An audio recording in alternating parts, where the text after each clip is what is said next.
Ce journal vous est offert par le FPI, Fonds des promotions de l'industrie, votre partenaire privilégié pour la réussite de vos projets.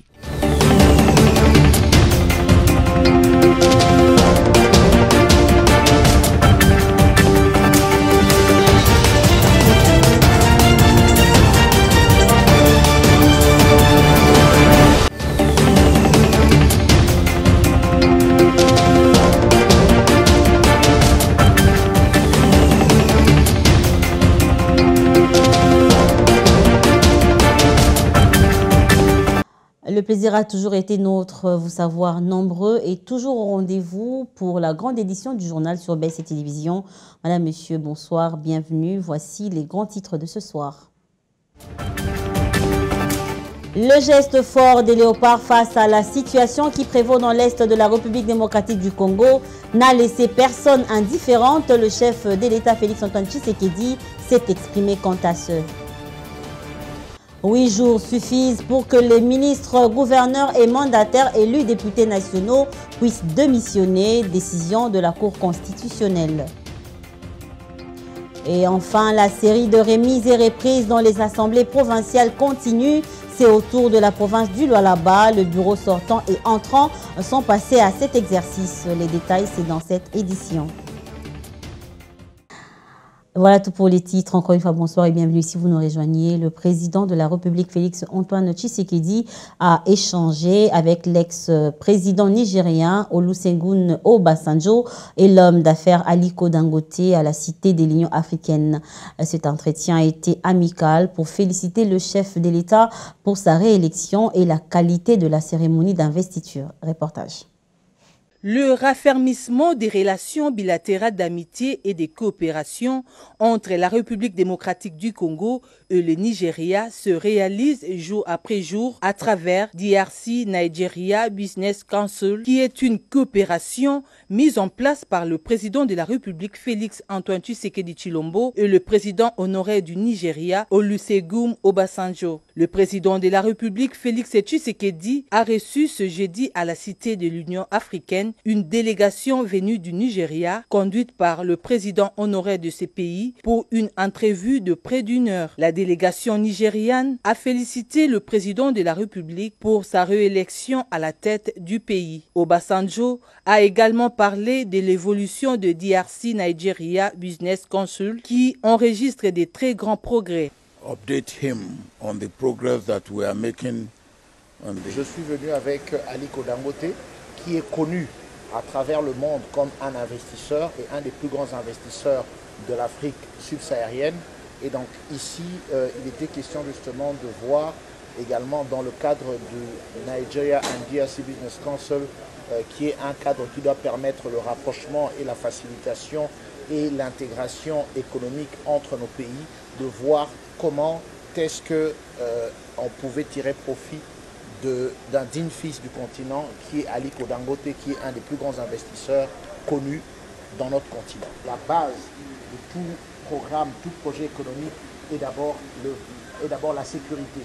Et donc il ne pouvait pas venir à Kinshasa sans parler avec le président de la République du problème qui est crucial et pour la RDC et pour le continent, le retour de la sécurité à l'est de la RDC. Aliko Dangote, l'un des plus grands investisseurs d'Afrique sud-saharienne, est venu recevoir du garant de la nation congolaise la bénédiction pour investir au pays. Avant de venir au Congo, ils avaient pris le temps eux-mêmes déjà d'apprécier ou d'étudier les possibilités et ils sont là, c'est pour du sérieux et des véritables investissements pour faire du mining et de l'agriculture intensivement. L'homme d'affaires nigérien compte investir dans plusieurs secteurs en RDC, notamment dans l'agriculture et le mine. Je vous l'ai dit en titre que la Cour constitutionnelle a donné 8 jours aux ministres, gouverneurs et mandataires élus députés pour démissionner. Cette décision est sortie de l'arrêt de la Haute Cour rendu hier jeudi 8 février dans la soirée. Yves Maëlé. Conformément à l'article 110 de la Constitution du 18 février 2006 qui dispose que lorsqu'un député national ou un sénateur nommé a une fonction incompatible, il y a suspension de ses fonctions de député, il va le reprendre après cessation de cette fonction incompatible. Au regard de cet article, la Cour constitutionnelle a affirmé qu'il y a incompatibilité entre les deux fonctions et accorde aux membres du gouvernement, notamment aux gouverneurs et aux mandataires élus députés nationaux, à faire un choix dans les 8 jours, pas plus, entre leurs fonctions de l'hémicycle du Palais du Peuple. Au cas contraire, ils perdront leur mandat électif.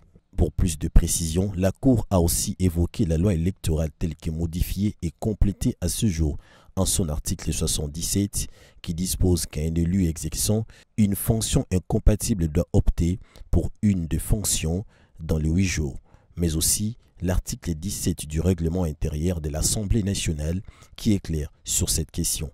La Cour constitutionnelle a par ailleurs rappelé que les membres du gouvernement élus députés nationaux ne peuvent évoquer la continuité de l'État pour s'accrocher au pouvoir et que seul le président de la République assure la continuité de l'État. Et de l'autre côté, le vice-premier ministre, ministre de la Défense nationale, Jean-Pierre Bemba, a reçu dans son cabinet de travail jeudi dernier l'ambassadeur israélien en poste en République démocratique du Congo, Shimon Salomon. La situation sécuritaire dans l'est de la RDC était au menu de leur échange. Je vous propose d'écouter l'ambassadeur israélien au sortir de cette rencontre dans ce propos recueilli par Yves Maëlé. Yeah, we met. We have very nice meeting, as always. Nous nous sommes rencontrés avec le vice-premier ministre. Une très jolie rencontre comme cela a toujours été le cas. Et premièrement, nous avons échangé comme les frères de deux pays. Nous avons mis à jour la situation habituelle. Nous savons très bien, évidemment, ce qu'il faudra faire. Les questions autour desquelles nous pouvons collaborer, continuer à collaborer entre les deux pays. Et que nous continuerons de demeurer dans le dialogue. Ok, c'est une très mauvaise situation. Et il y a 2 jours, on en parlait chez moi avec insistance. Nous avons parlé à propos de cela et du pays qui est en train de souffrir à cause de cette mauvaise situation. Nous poussons toujours autant que l'on peut. Nous parlons à propos de la paix. Finalement, la paix est la meilleure solution. Et je souhaite que les deux pays puissent s'asseoir autour d'une table et résoudre les problèmes. Ok, je pense que la question dans l'entretemps, on doit en parler face à face et à l'abri des médias. Ainsi, nous poussons à propos de la paix et nous souhaitons que finalement nous allons résoudre les problèmes avec la négociation sans effusion de sang, sans la guerre.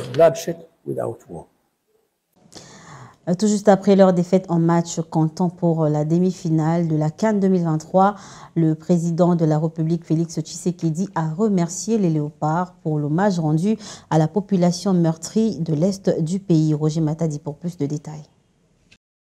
Cette information émane du compte X de la présidence où le président de la République, Félix Antoine Tshisekedi Tshilombo, remercie les joueurs et les staffs techniques congolais pour l'honneur rendu à la nation, particulièrement la population meurtrie de l'Est du pays.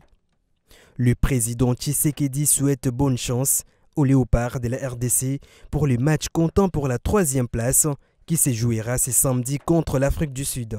Pour rappel, lors de la demi-finale au stade olympique Alassane Ouattara en Côte d'Ivoire, face au pays organisateur de la CAN 2023, les Léopards avaient exécuté l'hymne national de la RDC, main droite à la bouche et 2 doigts de l'autre main sur la tempe, pour signifier les silences de toute la communauté internationale devant les tueries perpétrées par les Rwandais et les M23 à l'est du pays.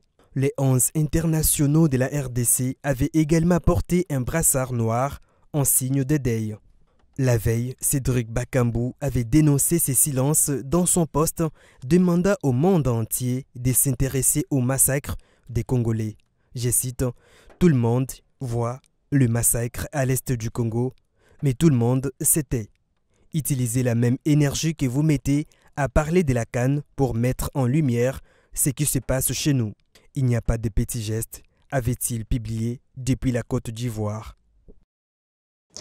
Et pendant ce temps, le président honoraire de la République démocratique du Congo, Joseph Kabila, qui séjourne en Namibie, où il a présenté ses condoléances à la famille du défunt président Hage Geingob, décédé. L'occasion faisant le larron, il a rendu également une visite de courtoisie à l'actuel président de la Namibie, Nangolo Mbumba. De cet échange, rien n'a filtré.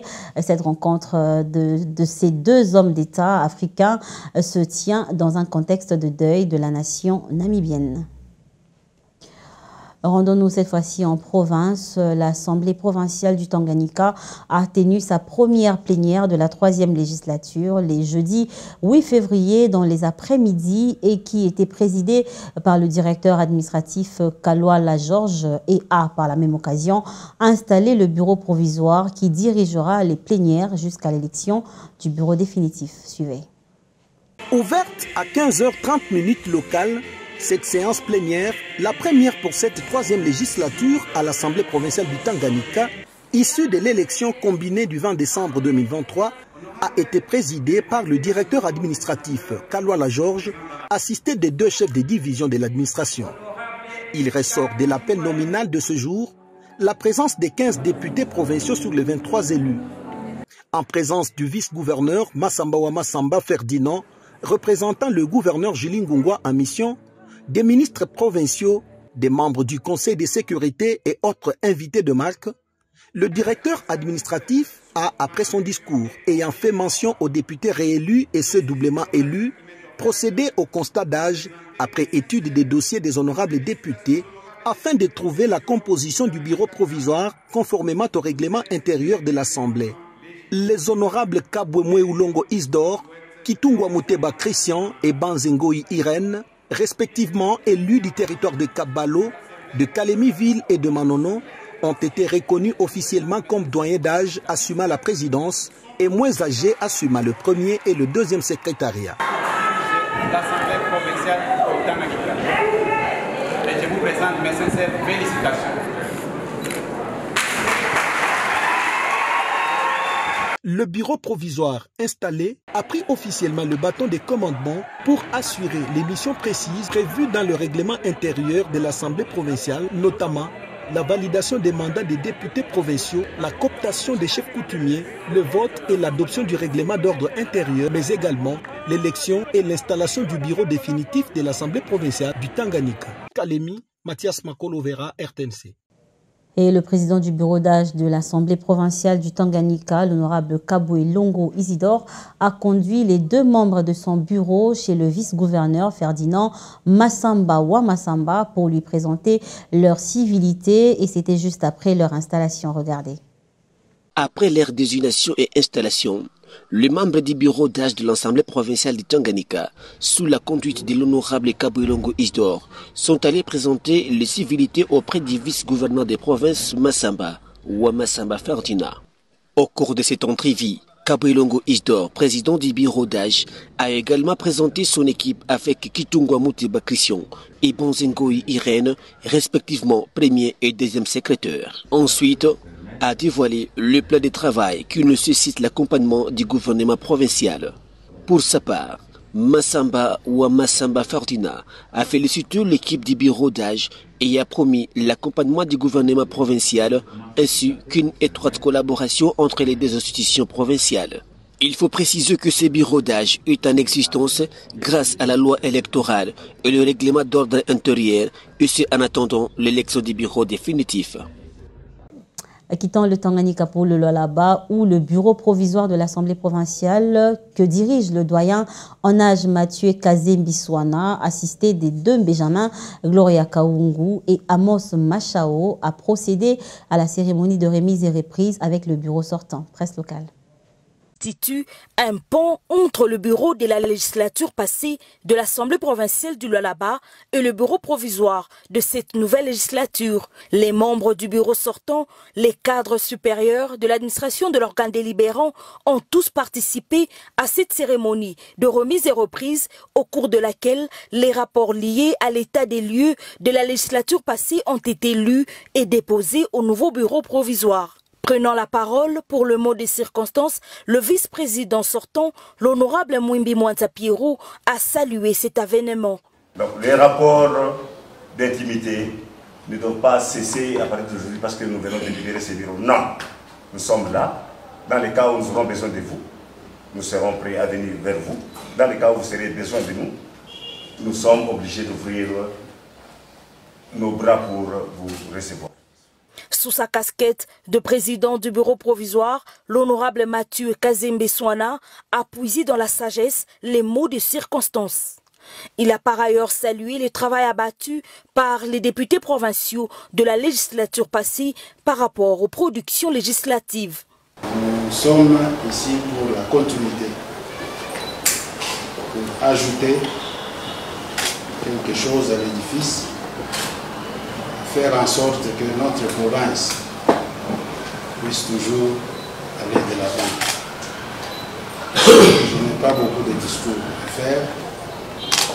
Je réitère encore une fois mes remerciements à tout le monde. Nous allons examiner le rapport que vous nous avez soumis. Nous sommes confiants qu'avec le personnel que vous nous laissez, un personnel compétent, nous serons à même de comprendre très rapidement et continuer la marche de cette institution provinciale. Ensuite, le procès verbal sanctionnant cette remise et reprise a été lu par le directeur de l'administration de l'organe délibérant du Lualaba, André Makina Chawile. Une visite de différents bureaux a sanctionné cette cérémonie. En société, la République démocratique du Congo a été confrontée à des inondations sans précédent. La crue du fleuve Congo avait atteint des niveaux records du jamais vu depuis plus de 60 ans. Ce matin, nos reporters sont descendus sur terrain, plus précisément au quartier Kintsuka Pêcheur dans la commune de Ngalima pour faire le constat des dégâts causés après ces inondations. Regardez.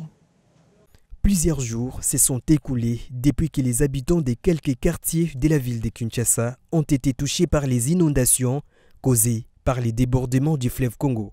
Notamment les habitants du quartier Kintsuka Pêcheur, nous sommes dans la commune d'Ngalima. Ces inondations ont occasionné plusieurs pertes matérielles, comme vous pouvez les constater dans ces images. À la question des savoirs, c'est que les familles riveraines du fleuve Congo sont devenues après ces inondations. La réponse dans les témoignages des quelques victimes rencontrées sur place. Ma ekotelaki biso brusquement eza ikuti événement munene et chance que tozaki prudent tokimaki ma ekoteli biso biloko nyonso ebebi eza lieu public mutu nyonso asepelaka ayaka akonsome ndenge alingi tofutaka mpe baimport ya l'État mais biloko nyonso ebebi bacongélateur batv nyonso ndako oyo tolalaka nyonso ebebi. Donc, nous avons un gouvernement qui a kosunga biso puisque to continuer ba activité to futaka ba impôt ba droit à l'état nyonso to futaka. Mais pourtant net minute on est depuis le 25 décembre ti lelo to sala musala te nini te ça fait un mois. Awa eza lieu touristique. Donc to yambaka bato ndenge na ndenge sala pe fierté mboka et da pena mboka na biso bato pe ba mona pe ke mboka na biso pe eza calme. Na ebité so bako zo pe solution ata moi mi mo boya bien o ba moni penda ya makasi bako tshela biso po stopper pression à mai po mai eza na pression à makasi mai pende ya na pression à makasi tala ndenge ya boye siko etonda soko keti kuno mona penda niveau mai ya ki mai ekoti pena ebuki pena nyonso donc awa nyonso place otozawa ezalaki ka mai.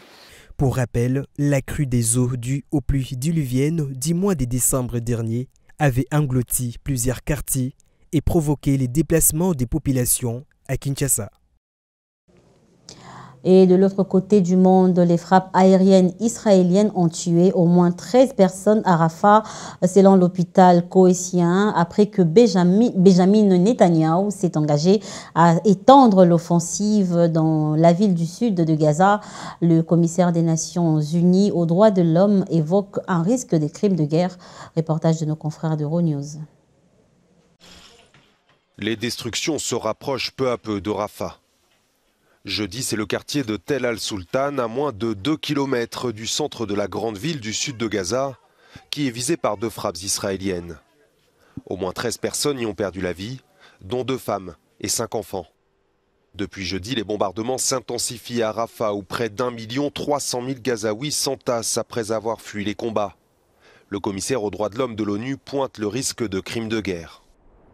Extensive destruction of property, not justified by military necessity and carried out unlawfully and wantonly, amounts to a grave breach of the Fourth Geneva Convention and a war crime. Israel has not provided clear reasons for such extensive destruction of civilian infrastructure. Alors que le Premier ministre israélien a ordonné mercredi à l'armée de préparer une offensive sur Rafah, son allié américain prend ses distances. Jeudi, la Maison-Blanche annonce qu'elle ne soutiendrait pas l'offensive et pointe le risque d'un désastre. En parallèle, de nouvelles négociations de trêve vont débuter au Caire, sous médiation de l'Égypte et du Qatar. Ce journal est terminé. Place à présent au rappel des titres. Le geste fort des léopards face à la situation qui prévaut dans l'est de la RDC n'a laissé personne indifférente. Le chef de l'État, Félix-Antoine Tshisekedi, s'est exprimé quant à ce. 8 jours suffisent pour que le ministre, gouverneur et mandataire élus députés nationaux puissent démissionner. Cette décision émane de la Cour constitutionnelle. Et enfin, la série de remises et reprises dans les assemblées provinciales continue. C'est au tour de la province du Lualaba. Le bureau sortant et entrant sont passés à ce même exercice. C'était là l'essentiel de l'actualité, mesdames, messieurs. Ce journal est complètement terminé. À vous, merci de nous avoir suivis. N'oublions pas de soutenir nos frères et sœurs de Goma. Nous sommes ensemble. Au revoir.